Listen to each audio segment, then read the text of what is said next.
परावैद्युत वे पदार्थ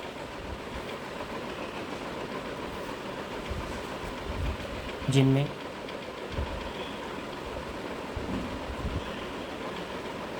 मुक्त इलेक्ट्रॉनों की संख्या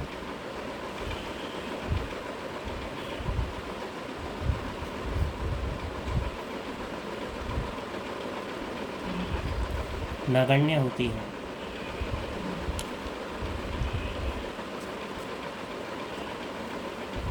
परावैद्युत कहलाते हैं।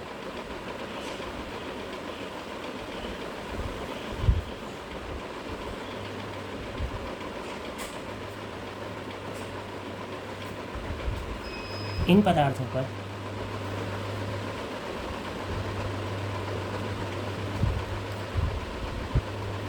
बाह्य वैद्युत क्षेत्र लगाने पर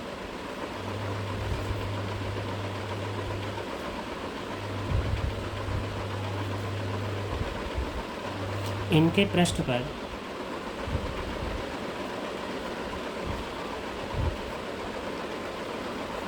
आवेश उत्पन्न हो जाता है।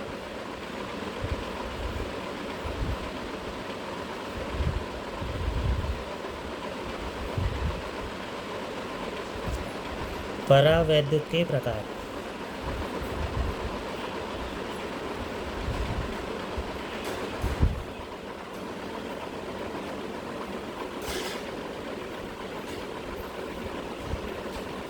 ये दो प्रकार के होते हैं।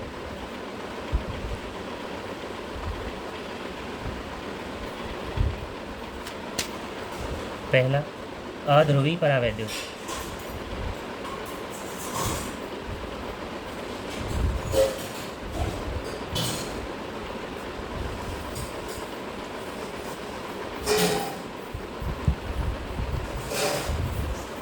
ये वे पदार्थ होते हैं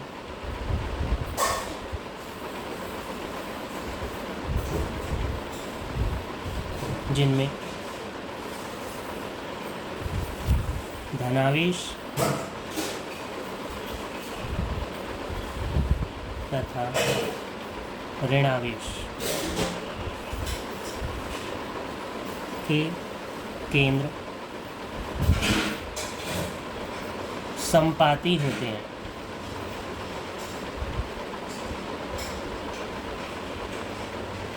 जिसके कारण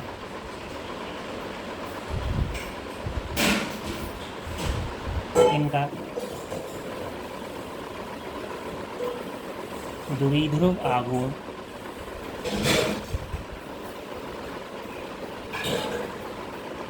शून्य होता है। जैसे N2, O2, H2 आदि।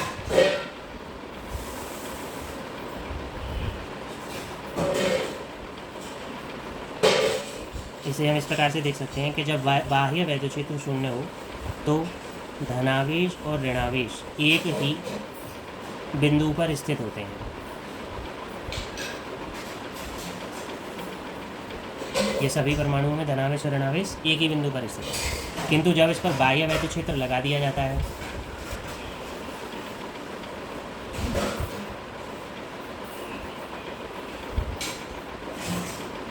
तो इनके धनावेश ऋणावेशित प्लेट की ओर तथा ऋणावेश धनावेशित प्लेट की ओर आकर्षित होने लगते हैं।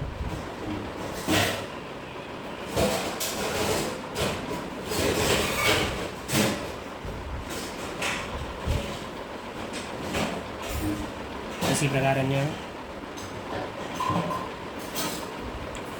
इस दशा में परावैद्युत पदार्थ की धनावेशित प्लेट की ओर वाली सतह ऋणावेशित हो जाती है तथा उसके विपरीत सतह पर धन आवेश आ जाता है।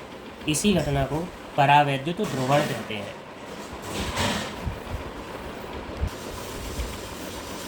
दूसरा प्रकार ध्रुवी परावैद्युत होता है।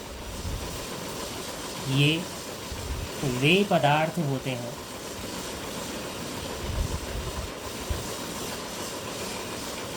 जिनमें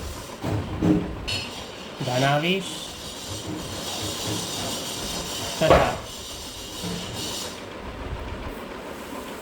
ऋणावेश के केंद्र समपाती नहीं होते, जिसके कारण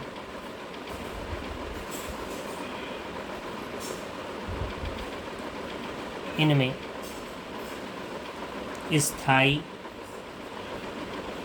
द्विध्रुव आघूर्ण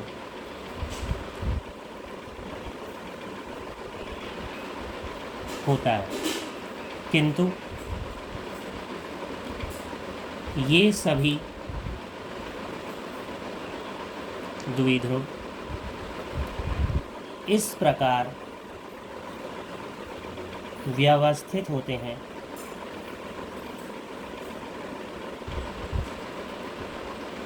कि संपूर्ण पदार्थ का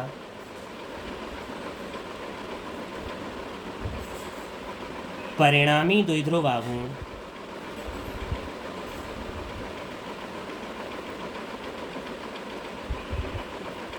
शून्य होता है।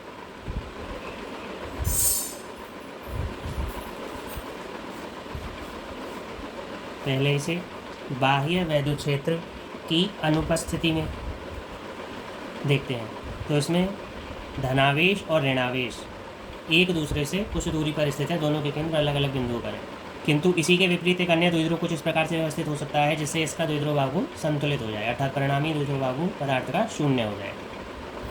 इसी प्रकार यदि कोई अणु इस प्रकार से व्यवस्थित होगा तो उसके द्विध्रुव आघूर्ण को परिणामी रूप से निरस्त करने के लिए एक अथवा अन्य के परिणामी का वैद्युत द्विध्रुव आघूर्ण इसे शून्य कर देगा। जब इस पर बाह्य वैद्युत क्षेत्र लगाया जाता है तो ये सभी द्विध्रुव इस प्रकार से घूम जाते हैं कि धनावेशित भाग ऋणावेशित प्लेट की ओर तथा इसका ऋणावेशित भाग धनावेशित प्लेट की ओर आ जाता है।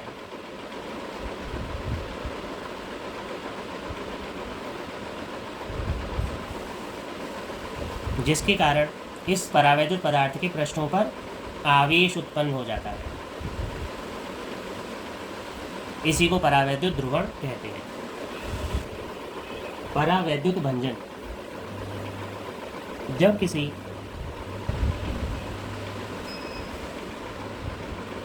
परावैद्युत पर बाह्य वैद्युत क्षेत्र लगाया जाता है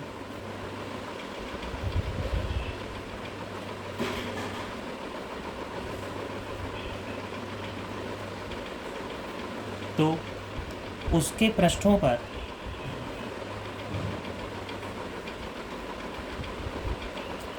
आवेश आ जाता है।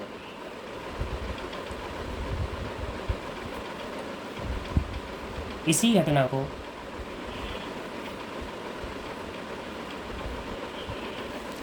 परावैद्युत ध्रुवण कहते हैं।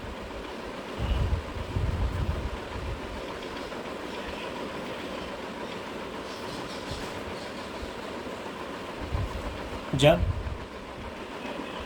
वैद्युत क्षेत्र का मान बढ़ाया जाता है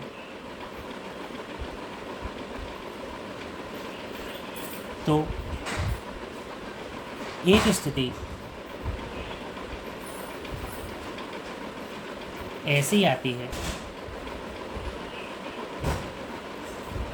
जब परावैद्युत पदार्थ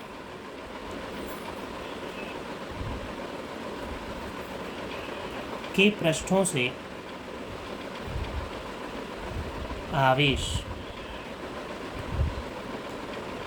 मुक्त होने लगते हैं।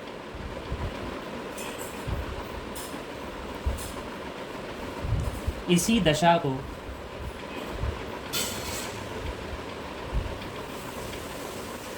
परावैद्युत भंजन कहते हैं।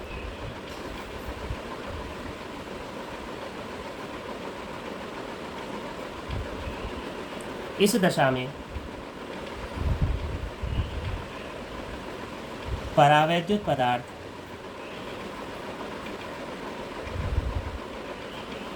चालक की तरह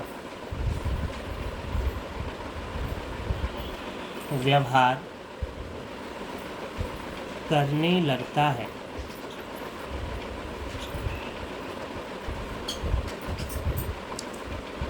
किसी परावैद्युत पदार्थ के लिए वैद्युत क्षेत्र का वह मान जिस पर वह परावैद्युत चालक में परिवर्तित हो जाता है, अर्थात उसके सभी इलेक्ट्रॉन मुक्त होने लगते हैं, इस वैद्युत क्षेत्र को परावैद्युत सामर्थ्य कहते हैं तथा इस दशा में लगने वाले विभवांतर को भंजक विभवांतर कहते हैं।